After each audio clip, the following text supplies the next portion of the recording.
Hello everyone, this is Michael from Integrating Technology in the Curriculum with Stockton's Master of Arts Instructional Technology program. This week we're looking at the flipped classroom, which is a pretty cool concept. Basically, a flipped classroom is this approach to learning where students engage in sort of the knowledge acquisition of course material prior to a class, typically through assigned readings or lecture videos, which then leaves the actual physical class time for the integration of knowledge through application, analysis, synthesis-based activities. That's the definition provided by McCallum, Schultz, Selke, and Sparts in their article that we read this week. Um, so this idea of the flipped classroom is pretty cool. In many ways, a lot of classes kind of do it already. Obviously with assigning, you know, readings before class and all of that. But this sort of takes it to a next level and really sort of creates, that sort of online lecture, what students do outside the classroom, and then they spend the actual classroom with the professor, where the professor takes that role of that sort of cognitive coach who guides the learning and all of that. It's part of that big transition that's happening between the roles of students and roles of instructors. And this really helps and sort of brings it into a new level. Um, as I said, it's done through either assigned readings, lecture videos, podcasts. Really, how you do the lecture outside the classroom. There's a lot of new technologies that can really benefit that. Um, I think a lot of ways the session the module we had on online learning and that big history project really plays a big role in making this successful or not. And there are, some evidence of a lot of benefits of this flipped classroom model. It's been, shown to show some higher levels of student achievement because it uses higher order thinking. Students, perceive it and like it a little bit more than a regular class. It's less boring to them. Um, Students are motivated to engage with their readings and with their course materials more because they have to be prepared before class, because the actual classroom activity is using what they were supposed to have known and all that. So it's got some cool benefits. For my curriculum, specifically the history curriculum, I really want to use this as much as possible because I think it's a really great idea, especially in history classes where it can be a little boring, a lot of like data dump kind of stuff because there's so much information on these topics. And by taking the time to go over sort of the basics and the most general ideas and people and events outside the classroom in this more engaged atmosphere, in this engaged sort of online learning module, um, that frees up the time in the class for more discussions on the readings, more discussions on complicated topics, things like that. I think it's going to do a lot to sort of get students more involved in their learning. Let's look at the elements of thought. So the purpose. So in many ways, the purpose of the flipped classroom is to transfer those traditional classroom activities of content or knowledge acquisition, which are things like lectures, out of the classroom, which frees up the valuable time in the class for knowledge application, such as discussions, projects, research, all of that. And I think the fundamental question here is how do you successfully make that switch to a flipped classroom and do it in a way that ensures that students are going to get the most out of their classes.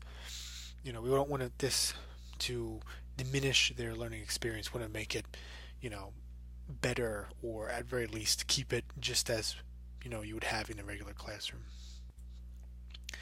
I think there's two main sources of information for me this week. One was the readings. There's a lot of really good ones this week, especially the one by McCallum and the one by Greener. They've sort of went into a lot of detail about flipped classroom, talked about what works, what doesn't work. I've really found them helpful. The second was the other modules.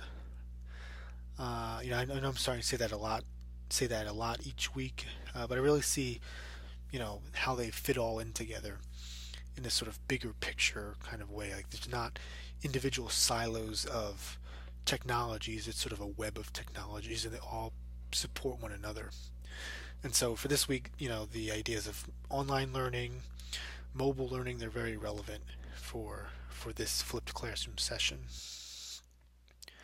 Unfortunately, I've not personally had any official flipped classrooms. I remember in my undergrad career we had talked about doing one, but never really came through.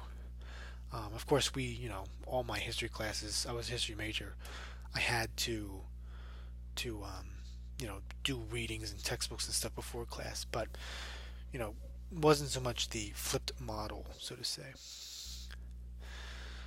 So the expectations of this thing, I have two main ones really. First, I expect there to be a more higher order thinking taking place in class, because it will be all or mostly discussions, research, analyzing primary sources, as opposed to those big lectures. Um, those lectures are going to take place outside the classroom, and again, I think that the knowledge acquisition, in that form of that interactive and engaging online setting, like that big history project thing I've showed earlier, students are, I expect, going to get a lot more enjoyment out of their classes too. It's not going to be those boring lectures. It's going to be fun, exciting.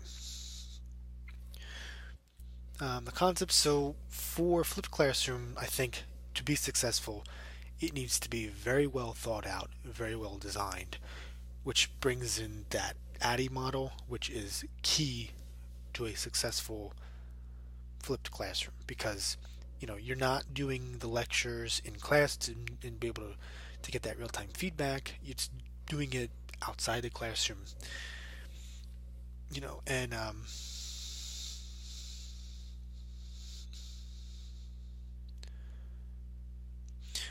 and if it and if it's not done well, then the instructors are going to have to reteach everything in class, which totally defeats the purpose of this. And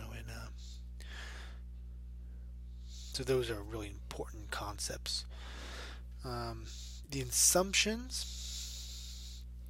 So I think one of the big assumptions that I have is that there's this idea that the classrooms are all these boring lectures, which isn't true. I think not all these classes, you know, a lot of the classes do have discussions. They do have it is based on the student-centered engagement. Um, in many ways, the ideas of flipped class, they are present in a lot of history classes. The bare minimum being students need to read textbooks or documents prior to class. I think the flipped approach takes it a step further, but in no way is it completely void of these ideas currently.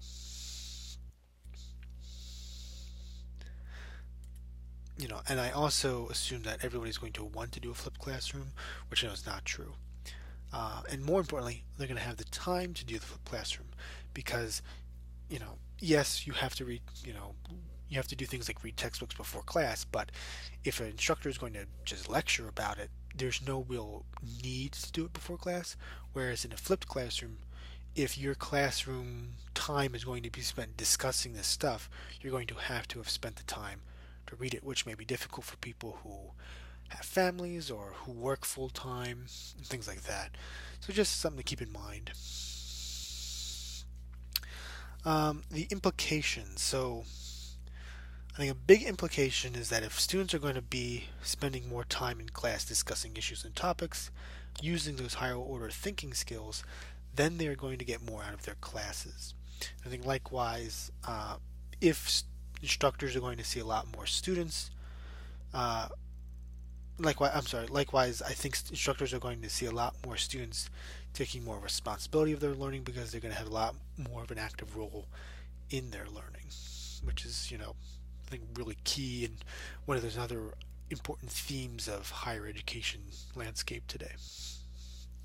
So the point of view, I think, for the student side, the flipped classroom is in many ways an example of that flexibility that students are coming to expect today. Having to, learn the content on their own before class gives them the option of deciding when and how they learn. And in those traditional lecture sense, it's very linear. Students are all on the same point at the same time as the professor goes through. They take notes, they leave, they come back. Process repeats itself. With this flipped classroom approach, they are now responsible for when they learn it and how they learn it. So they can sit down and do everything at one time, chunk it in little pieces. They could do it, you know, if they're not a morning person when the class usually takes place, now they can do it at night, vice versa. So I think it gives you that flexibility that's really key here. The point of view of the faculty, I think the faculty is going to be the biggest challenge. Um, I know from my experience, there's a lot of my professors who are set in that traditional lecture approach of teaching. It's going to be difficult to break out of that. And, I think they're going to want to do it. They're going to have to understand why it's important, understand those big themes that are changing in education and all of that. But also, help them provide the support, provide the training and all of that. Where the administrators come in is providing that support, making sure there's a vital learning management system in place, making sure there are tools that are needed, necessary in place, resources, things like that, and then sort of keeping an eye on assessment and making sure that students are, when they are doing this kind of flipped classroom approach, they're still getting that same level of higher education that they expect to receive. So all in all, I think this flipped classroom approach, I really like it. I think it's a great idea.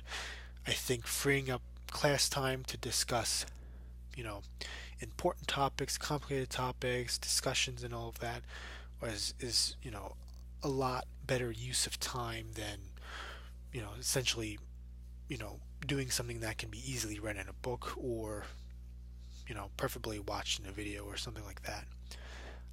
So I like the flipped classroom. Try to incorporate it as much as possible in my curriculum. If you have any questions or anything, let me know. Thank you.